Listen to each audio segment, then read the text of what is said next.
So, ladies and gentlemen, today we are gonna try to do our moon in the 12th house for Cancer ascendant people. And what happens when moon is in the 12th house while it's ruling the ascendant with the sign of Cancer and also its Mool Trikon sign with the 11th house.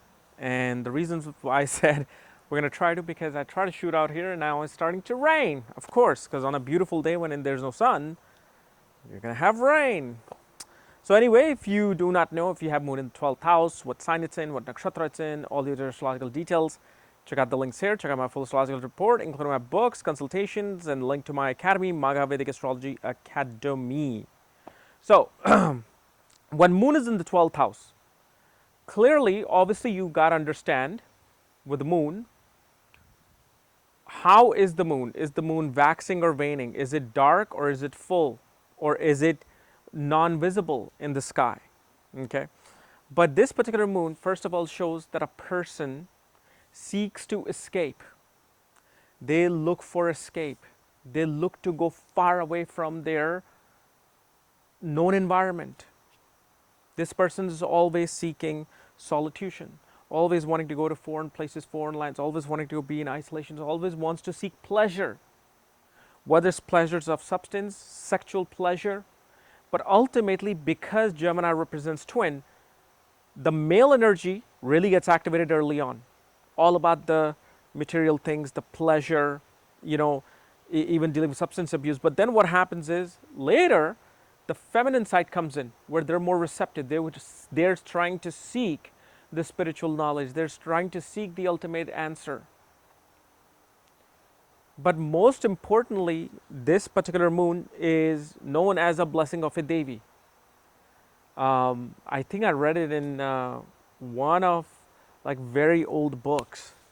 It's a blessings of a Devi, especially related to Saraswati. Because this person can only fulfill their appetite and can only fulfill their pleasure through knowledge.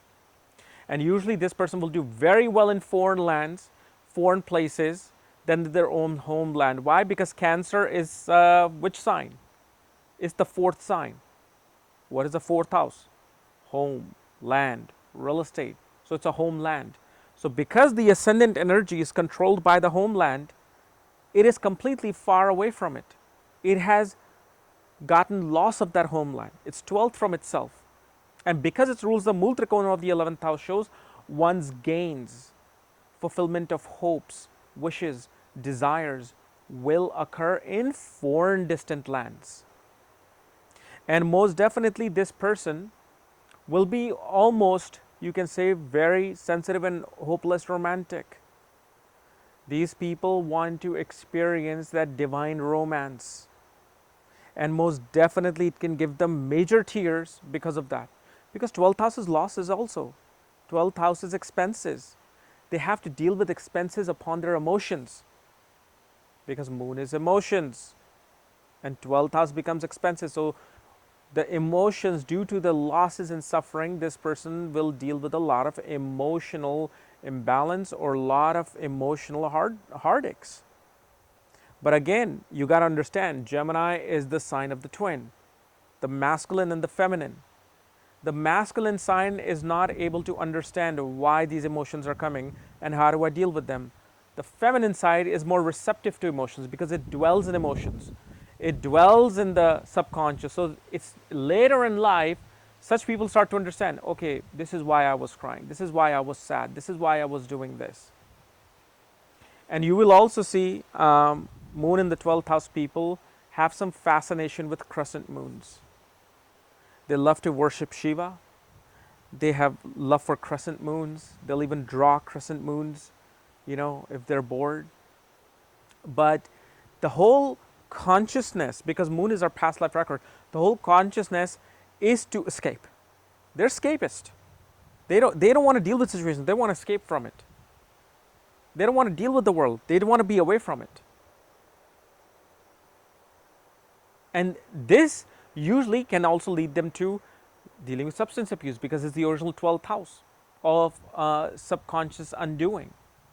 And because escape is not easily attained, which is through yoga, which is through certain strict practices, which is through balancing your Ingala and Pingala Nadi, so your Shishana can rise, they seek for quick fixes, whether it's drugs like marijuana, alcohol, okay, so or even prescription pills.